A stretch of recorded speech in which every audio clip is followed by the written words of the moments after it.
नमस्कार दोस्तों, हमारे यूट्यूब चैनल में आपका स्वागत है। आज हम आपको एक सुंदर सा विवाह गीत सुनाएंगे। यह गीत आपको कैसा लगे, जैसा भी हो अपनी राय कमेंट में ज़रूर देना। जौने बनसी किया न डोलई मोरुग नहीं, बोलई मोरुगवा नहीं बोलई हो बाबा, वही बन किया मोर भी यहवा जहान मोरा केहू नहीं हो बाबा, वही बर किया मोर भी यहवा जहाँ हो मोरा केहू नहीं हो।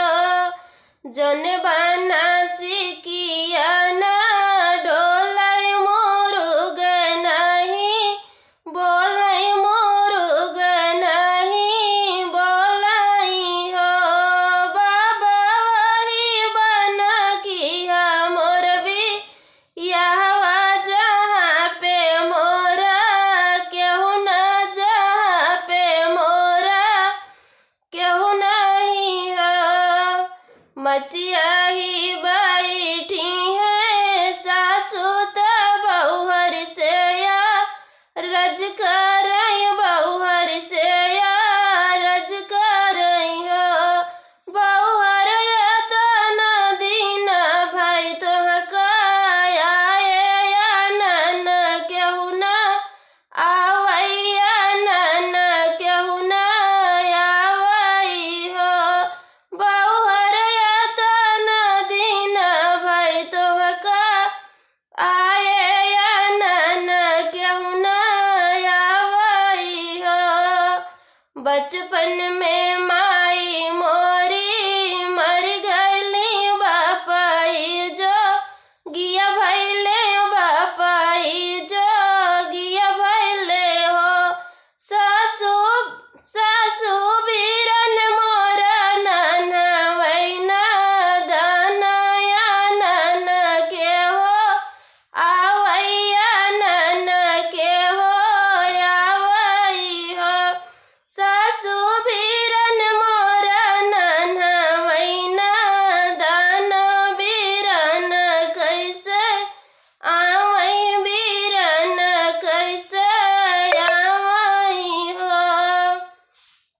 अगने में बोलई जेठानी तो छोटी से या रज करई, छोटी से या रज करई हो छोटी एतन दिन भय तोहका आए या नन केहू न आवैया, नन केहू न आवई हो छोटी एतन दिन भय तोहका आए या नन केहू न आवैया, नन केहू न आवई हो।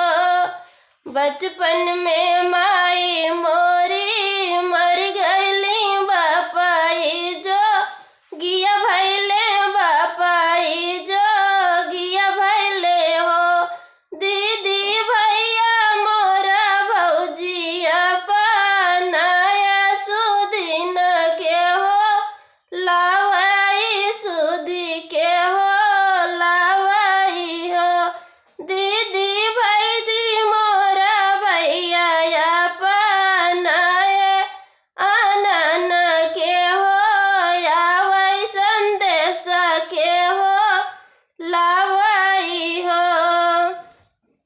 दुअरे पे